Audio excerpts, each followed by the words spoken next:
What's up, everyone? This is Rayuka, and today I'm going to be talking about Yohei Shimbori. But as I go forward, I will just call him Shimbori. For those who don't know who he is, he was the producer and director of Dead or Alive 6, but he's been involved with Dead or Alive for quite some time. And he started as a planner for Dead or Alive Ultimate. So, just going to give my thoughts and opinions on it. So, excuse me. So, first and foremost, this is not April Fool's joke.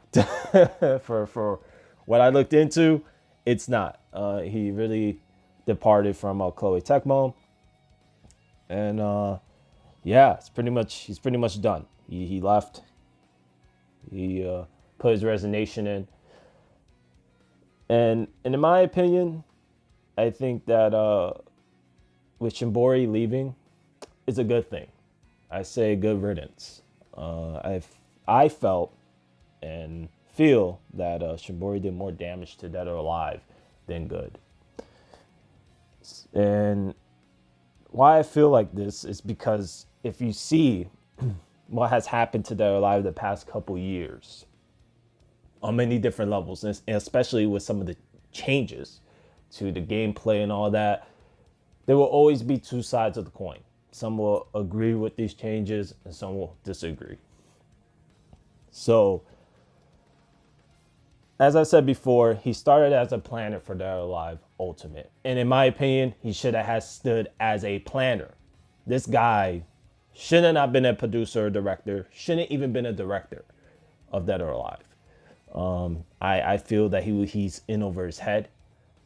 And with what he has done with Dead or Alive, in my opinion, has caused more damage than good. And I'll get into that shortly. So, a lot of the stuff that Dead or Alive has been known for lately has been a lot of negatives. And by negatives, meaning that if you got to rewind time here a little bit, Dead or Alive 5. You see, because he's been involved with other DOAs, of course. I mean, he was the game designer for Dead or Alive 4, and that was whatever. And he was involved with Dead or Alive Stream 2 as a game designer as well. But that's a beach ball game, right? It's a Stream 2. Then he was involved with Dead or Alive Paradise as director. And then around, as we rewind time here, before Tecmo fell, Itagaki, the creator of Dead or Alive, Tonobu Itagaki, departed, and the relationship between Tecmo and Tonobu Itagaki went south. They did not end on good terms. So, for whatever reason, Shimbori became the helm, or was at the helm of Dead or Alive, and a lot of people some people, not a lot of people, some people seen this with Dead or Alive Dimensions. And that was released for the handhelds, and he was a director. And when Dead or Alive 5 came out, years later, this was roughly around 2012, to me, that marked the beginning of the end of the series. The series looked more dead than alive. Dead or Alive 5 came out. Obviously, it was not perfect. And it ended after its various versions on a bitter note. Now, Dead or Alive 5 will go down, in my opinion, in the history of fighting games as the game that's been DLC'd to almost oblivion. The amount of season passes that were in Dead or Alive 5 was insane. I mean, Dead or Alive 5 became a costume contest, if anything.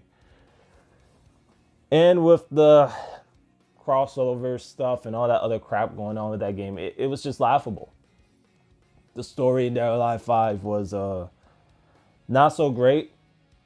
There was a lot of experimentation with Dead or Alive 5 as well with the mechanics. They gave the characters supers, and they made it cinematic in a way where if you're comboing someone off a level, sort of interactive cinematic play where you just kind of hit somebody in a certain way, going downwards. I mean, the list goes on. But the things that stood out for Dead or Alive 5 towards the end, which the last version was Ultimate as of, no, not Ultimate, excuse me. Dead or Alive 5, the last round was the last version, roughly around 2015. And it still had updates and stuff. What really stood out was the DLC practices. And I did a rant a long time ago about this. Pretty colorful rant nonetheless, but I was not happy with these DLC practices. I felt that ruined the game. And the game needed work. I mean, this game had Dead or Alive 5 was far from perfect. But the writing was on the wall. And at that time, in different forums and whatnot, you had people saying, oh, they will not continue these practices for Dead or Alive 6 because Dead or Alive 6 didn't exist. So a lot of people assumed that these practices wouldn't continue to Dead or Alive 6. Some people went as far as to even say that Koei Tecmo was going through financial problems and that's why they were doing this. Oh man, the excuses fans would make to protect their beloved games sometimes blows my mind. And I used to be a fan of Dead or Alive myself until these practices ramped up for Dead or Alive 5. Fast forward a couple years later, everyone gets Dead or Alive 6. And Shimbori is a producer and director of Dead or Alive 6. And guess what happens? I mean, it's not hard to guess what happens here. He doubles down, triples down on the DLC practices. And man, the DLC practices were rapid for Dead or Alive 6. And Dead or Alive 6, though it looked great, because Dead or Alive 6 looks good, it has problems. The story mode's a joke. It just is. I mean, at least there is a story, but it wasn't great by any stretch of the imagination. And it was Dead or Alive 5 2.0. And on top of that, there was even censorship.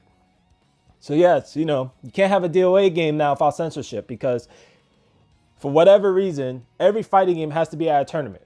Every fighting game now has to be at a big event, right? Because now the events decide what fighting game lives or dies. Ridiculous. Ridiculous. I just want to remind people, fighting games, doesn't matter what fighting game it is. If it's popular and it's hot and it's good, people are going to play it. Okay?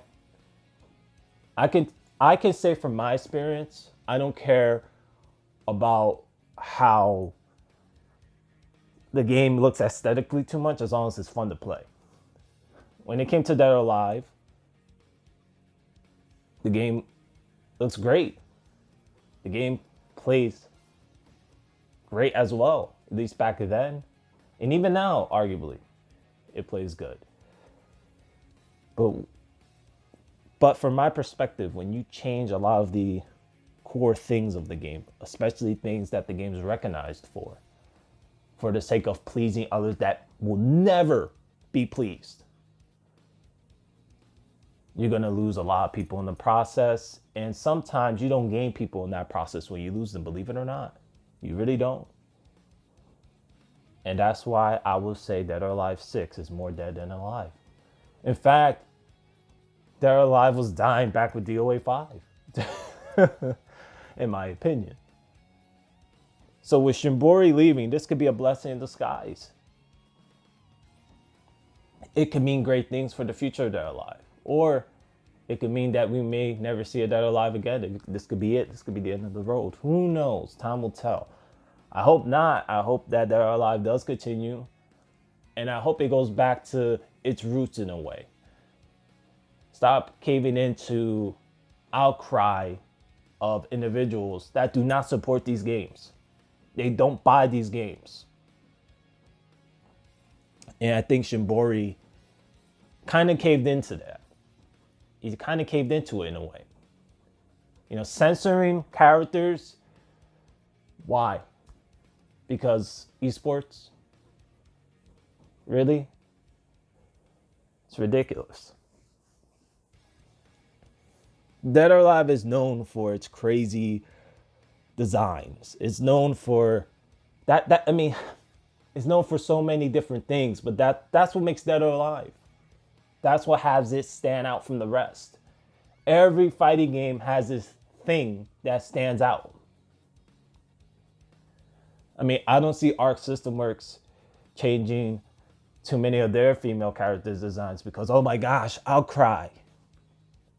Because if they did, no one would play some of those characters. There's nothing wrong with having a attractive female character that can defend herself and do some crazy combos and whatnot.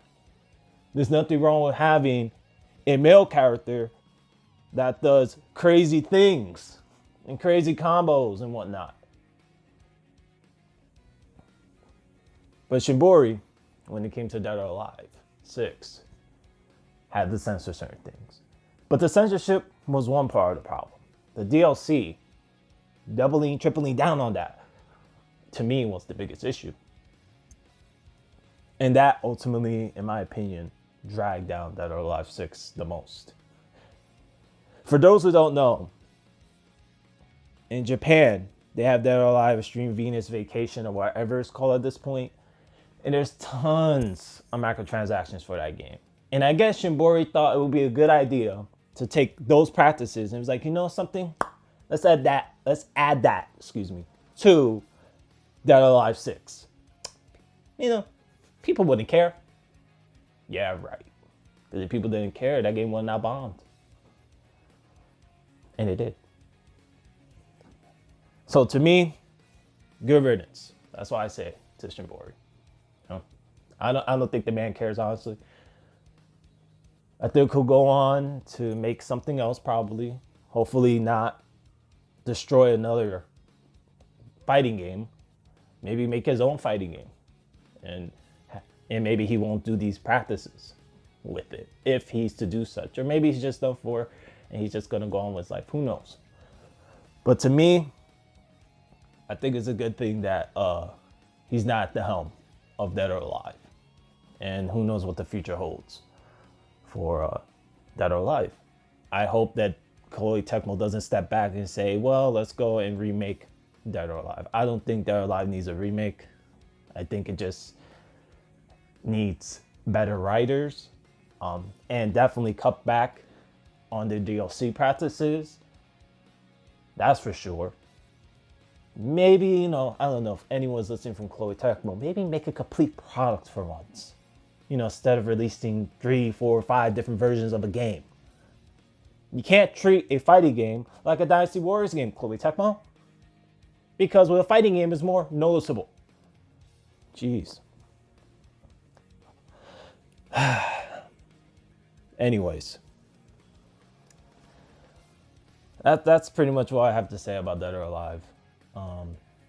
If anything, even though Tecmo and Tanobu Itagaki ended off in a bad note, I think if Koei Tecmo was to bring back Tanobu Itagaki to do Dead or Alive, that would be the best thing to happen.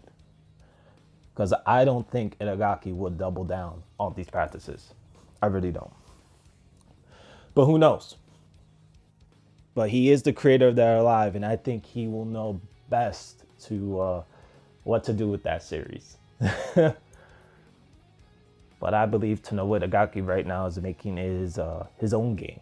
Don't know what that is. Hopefully it's a fighting game. But who knows? Time will tell. Man. Dead or Alive 6. So Shimbori's departure, to me, it's a good thing. Hopefully Dead or Alive may come back better. Maybe not as DOA 6. Maybe I feel that if it does come back, it should just be a complete edition. And then it goes on hiatus for a couple years, and then they bring it back as Dead or Alive 7. And actually make it a complete product and definitely come back on these DLC practices. And maybe do something similar to what Mortal Kombat does, what NetherRealm does. Release the season pass, bring characters that are interesting, and some costumes, and that's it.